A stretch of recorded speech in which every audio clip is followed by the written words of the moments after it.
అవి కేవలం గద్దెలు కావు, అన్యాయంపై ఎదిరించిన అగ్ని పర్వతాలు. అవి రాతి విగ్రహాలు కావు, చరిత్ర పేజీల నుంచి రక్తమోడుతున్న వీరగాథలు. దొరల గడీలు కూలిన చోట, గర్వం మరిగిపోయిన చోట ఒక జాతి అస్తిత్వం కోసం, ఆకలి కోసం, అడవి కోసం పోరాడి అమరులయ్యారు అడవి తల్లులు సమ్మక్క సారలమ్మలు. అందుకే డప్పు మోతలు వినిపించేది శబ్దం కాదు, అది వేలాది ఏళ్ల ఆదివాసీ ఆక్రోశం.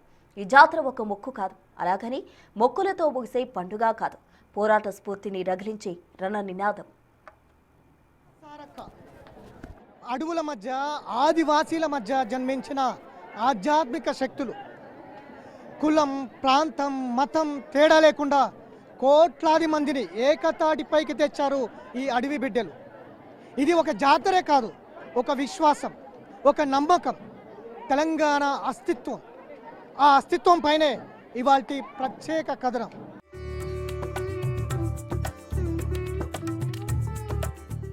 ఎక్కడో స్వర్గంలో పుట్టిన దేవతలు కాదు వీరు. ఈ మట్టిలో పెరిగి, ఈ మట్టి కోసం పోరాడి, మట్టిలోనే మమేకమైన మాతృమూర్తులు. మేడారం అడవుల్లో సమ్మక్క శ్వాస ఉంది. జంపన్నవాగు పరవళ్లలో ఆ వీరుల రక్తం ప్రవహిస్తోంది. దేవాలయ గోపురాల నీడన కాదు, కారడవి మధ్య ఆకలి తీరని ఆదివాసీల గుండె చప్పుడులో సమ్మక్క పుట్టింది. అందుకే ఇది భయం కలిగించే భక్తి కాదు, భరోసా ఇచ్చే ఒక మహాశక్తి అంటుంటారు.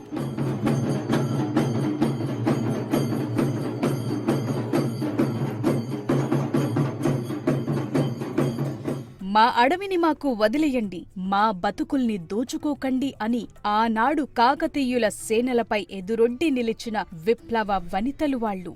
తన బిడ్డలు నేల కొరికినా, భర్త బలిదానం చేసిన వెన్నుచూపని వీరత్వం సమ్మక్కది. అందుకే ఇక్కడ పాలరాతి గోడలుండవు, భక్తుల కన్నీళ్లే అభిషేకాలు, బంగారు విగ్రహాలుండవు. తలకెత్తుకున్న బెల్లం ముక్కల్లోనే ఆ తల్లి ప్రతిరూపం కనిపిస్తుంది. మా ఇంటి ఇలవేల్పే కాదు, మా గుండెల్లో నిలిచిన ధైర్యం మా సమ్మక్క అంటారు భక్తులు. చాలా బాగుంది. లాస్ట్ టైం వచ్చిన దానికంటే ఈసారి చాలా చేంజెస్ కనబడుతున్నాయి. Thanks to the Seethakka, Revanth Reddy. చాలా హ్యాపీగా ఉంది. రోడ్స్ బాగున్నాయి. ఇది కొంచెం ముందుగా కన్స్ట్రక్షన్ చేస్తే ఇంకా బాగుండు, కానీ ఇప్పటికీ చాలా మారిపోయింది. చాలా సంతోషం. మేము ఎవ్రీ 2 ఇయర్స్కి ఒకసారి జాతర టైంలో రాలేదు, కానీ నార్మల్ టైంలో వచ్చేవాళ్ళం. ఈసారి ఫస్ట్ టైం మేము జాతర టైంలో రావడం కొంచెం కష్టంగా ఉంది, బట్ ఏర్పాట్లు అన్నీ బాగానే ఉన్నాయి. ఇంకా కొంచెం ఏర్పాట్లు అంటే ఈ జనాలని తోయకుండా కొంచెం ఏర్పాట్లు చేస్తే బాగుంటుంది. మాకు అంటే బాగా ఇష్టము. ఈ డెవలప్మెంట్ ఇప్పుడు కాదు, ఇంకో 1 ఇయర్ వరకు చూస్తే అద్భుతమైన కేంద్రంగా మారుతుంది. ఇప్పుడు అనుకున్నంత కాదు, అయినా బాగుంది. మాది హుజరాబాదు, కర్మాడ్ డిస్ట్రిక్ట్. మాకు సమ్మక్క అంటే బాగానే ఇష్టం. మంచి డెవలప్ చేస్తాను, అవుతుంది. కోట్లాది మంది భక్తులు, ప్రతిధ్వనించే శివసత్తుల పూనకాలు.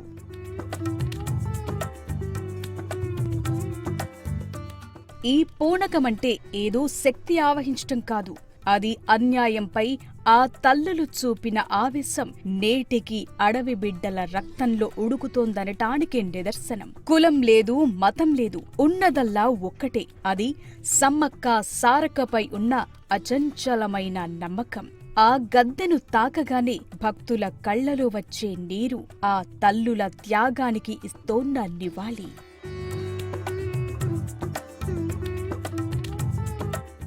మేడారం సమ్మక్క సారక్క ప్రధాన గుడి దగ్గర ఉన్న మొత్తం కూడా భక్తులు పెద్ద సంఖ్యలో మొక్కుబడులు తీర్చుకునేందుకు ఇక్కడికి వస్తున్నటువంటి విజువల్. ఇప్పటి నుంచే జాతర మొదలైందనేది చెప్పొచ్చు. చూసుకోవచ్చు, తెలంగాణలో చాలా ప్రత్యేకత పూనకం రావడం అన్నది. అమ్మవారు పైలోకి రావడము, పూనకం నిండడము ఈ తెలంగాణ అస్తిత్వానికి ప్రతీకగాని చెప్పుకోవచ్చు. తెలంగాణ జిల్లాలో, అనేక జిల్లాల్లో ఇట్లాంటి పూనకాలు ఉంటాయి. ప్రధానంగా ఎల్లమ్మ కావచ్చు, జమలమ్మ కావచ్చు, లేదంటే వీరనాగమ్మ కావచ్చు, ఇట్లా సమ్మక్క సారలమ్మలు కావచ్చు. ఇట్లాంటి దేవాలయాల్లో ప్రధానంగా ఈ పూనకాలు ఎక్కువగా కనిపిస్తూ ఉంటాయి. ఇక ఇవాళ పెద్ద సంఖ్యలో భక్తులు ఇక్కడికి తరలి రావడం కావచ్చు, అట్లనే సమ్మక్క సారలమ్మలని దర్శించుకోవడం కావచ్చు, వారి వారి మొక్కులను తీర్చుకోవడం కావచ్చు, ఇవాటి నుంచే జరుగుతుంది అనేది కూడా చాలా స్పష్టంగా అర్థమవుతుంది. ఇక దీనికి సంబంధించి గుడి అభివృద్ధి కూడా పూర్తిగా రాష్ట్ర ప్రభుత్వం చేపడుతున్నటువంటి సిచ్యువేషన్ కూడా ఇక్కడ ఉంది. కొంత గుడి అభివృద్ధి జరుగుతున్నటువంటి నేపథ్యంలో భక్తులు కొంత అసౌకర్యం ఉందనేది కూడా చెప్తా ఉన్నారు. ఏదైనా పెద్ద సంఖ్యలో భక్తులు ఇక్కడికి తరలి వచ్చి వారి వారి మొక్కుబడులు తీర్చుకుంటున్నటువంటి సిచ్యువేషన్ అయితే చూసుకోవచ్చు. ఆసియా ఖండంలోనే అతిపెద్ద జాతర సమ్మక్క సారలమ్మ జాతర అని చెప్పుకోవచ్చు.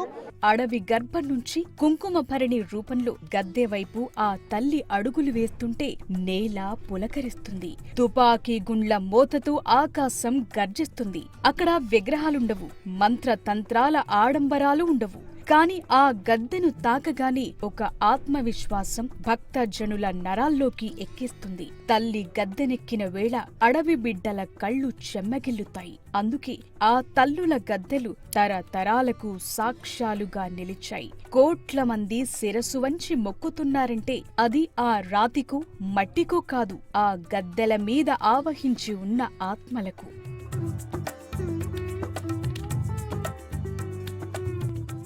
రేవంత్ సర్కార్ ఆదివాసీల ఆత్మగౌరవాన్ని ఆకాశమంత ఎత్తున నిలబెడుతోంది. 100 కోట్లతో ఈ పుణ్యక్షేత్రానికి మెరుగులు దిద్దుతోంది. సమ్మక్క సారలమ్మల పోరాట చరిత్రను ప్రపంచానికి చాటి చెప్పేలా అడుగులు వేస్తోంది. అడవి తల్లి అస్తిత్వానికి ఎక్కడా ఆటంకం కలగకుండా భక్తుల సౌకర్యార్థం ప్రజా ప్రభుత్వం చేస్తోన్న ఈ కృషి ఆ వీర వనితలకు ఇస్తోన్న నిజమైన గౌరవం.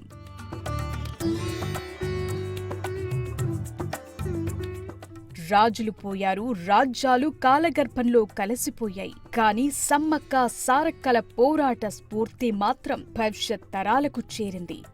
మేడారం గద్దెలపై ఆ తల్లులు న్యాయమున్నంత కాలం మా పోరాటం సజీవమని మౌనంగానే మాట్లాడుతున్నారు.